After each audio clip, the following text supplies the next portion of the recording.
নাম্বারটা দিয়ে দিই।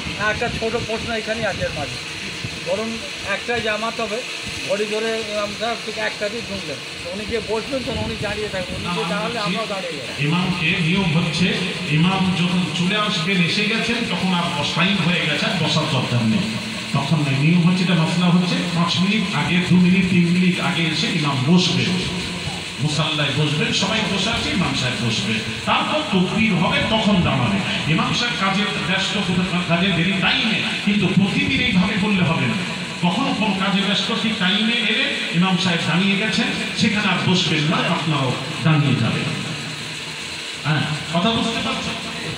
সেখানে আর ওটা নিয়ম হচ্ছে যে 5 মিনিট 10 মিনিট আগে গিয়ে ইমাম বসবে, কম করে 5 মিনিট 2 মিনিট হলেও গিয়ে বসবে, তারপর তাকবীর হবে, তারপর দাঁড়াবে। আমি কি বোঝাতে পারছি? এটা গ্রহণ করবে। আচ্ছা, ইনার কথাটা বলি, এতদিন 1400 বৎসর মক্কা মদিনাতে আমিও গেছি রমজান মাসে, আপনারা তো উমরায় যান, এই জন্য আমার সাথে কারোর হয় না, মিল নেই, সব উমরায় যায়, সবাই বলে হুজুর উমরায় যাচ্ছি, দোয়া করবে। আমাকে জিজ্ঞেস করলে হুজুর শুনলাম আপনি উমরায় যাচ্ছেন, আমি বলি উমরায় নয়, আমি মদিনায় যাচ্ছি নবীজির জিয়ারতে। সুবহানাল্লাহ। সাথে কারোর হয় না, হবে না, আমি একদম সকল থেকে আলাদা।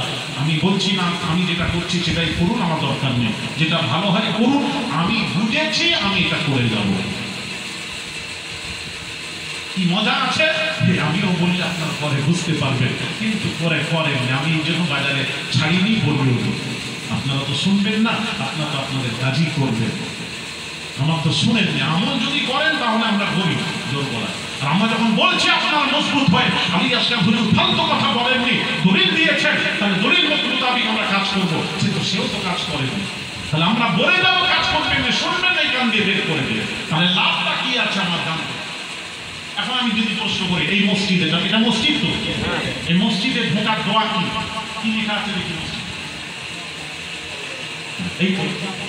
এই তো আমার সাথে হবে, সব মসজিদে লেখা আছে আল্লাহুম্মা আফতাহ লি আবওয়াবা রাহমাতিক। আমার সাথে কি করে হবে বলুন আপনারা, সব মসজিদে লেখা আছে। কেন আপনারা দেখেছেন, কেন দেখছেন না, কেন আমি আসলে জানতে চাই। মসজিদুল নববীতে কি লেখা আছে দেখেন, মসজিদুল নববীতে বাবুল বাকি গেটের উপর ভিডিও করে নিয়ে আসবেন, তাতে কি লেখা আছে? ওটাই তো গেট, মূল গেট, এই মূল গেটের উপর লেখা আছে দোয়া, মসজিদে প্রবেশের দোয়াটা লেখা আছে, একটু ভিডিও করে নিয়ে আসবেন। আমি আর বলছি না, আজকে সময় নেই, আপনারা বলে দেন হুজুর এটা। আচ্ছা, কি ক্রিয়া করিনি বলেন না, এগুলো আগে বলিস, ছেলেগুলো তো আমাকে বলো, সাথে সাথে বললে তো এই দুটো হতো। জামা হলে তো মসজিদে লাগাবে, বলো ওই মসজিদের সেক্রেটারি কই লাগাবেন?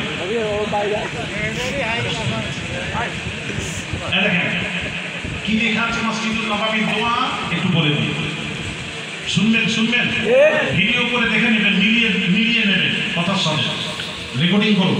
বিসমিল্লাহি ওয়াস সালাতু ওয়াস সালামু আলা রাসূলিল্লাহি আল্লাহুম্মা গফির লি যুনুবি ওয়াফতাহ লি আবওয়াবা রাহমাতিক। সুবহানাল্লাহ। মসজিদে প্রবেশ সময় আগে নবীকে সালাম দাও। সুবহানাল্লাহ। মসজিদুল নববীতে লেখা আছে বিসমিল্লাহি আল্লাহুম্মা আফতাহ লি আবওয়াবা রাহমাতিক লেখা নেই। মিলিয়ে নেন, আমি বলছি না, দেখছি পড়াশোনা করছি, কথা বলছি, মিলিয়ে নেন। বিসমিল্লাহি ওয়াস সালাতু ওয়াস সালাম, আগে রাসূলকে সালাম দাও, ওয়াস সালাতু ওয়াস সালাম আলা রাসূলিল্লাহ, রাসূলকে আগে রাসূলের উপর সালাম পাঠ করো, সালাম পাঠ হয়ে গেলে তারপর বলো আল্লাহুম্মা আফতাহ লি আবওয়াবা রাহমাতিক। এখন আপনারা বলবেন মসজিদুল নববীতে লেখা আছে, আর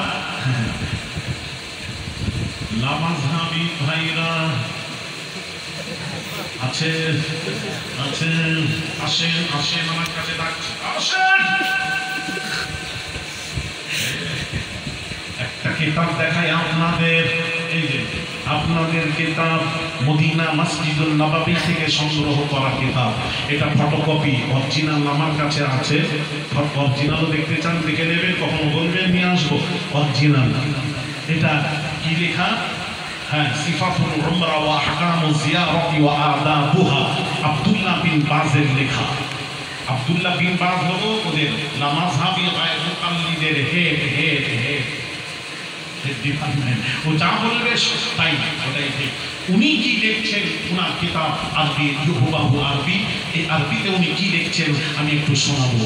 আমার ছেলে এই কিতাবটা আমাকে দিয়েছে মসজিদুল নববী থেকে। আপনি ওয়াজ করেন, আমি সেখান থেকে নিয়ে এসেছি মসজিদুল নববী থেকে, মদিনা জিয়ারত গিয়ে।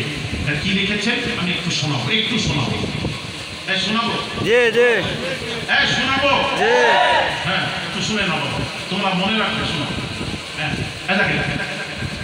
فإذا وصل الزائر إلى المسجد مستحب له أن يقدم رجله اليمنى عند دخوله ويقول بسم الله والصلاة والسلام على رسول الله أعوذ بالله العظيم وبوجهه الكريم وسلطانه القديم من الشيطان الرجيم اللهم افتح لي أبواب رحمتك।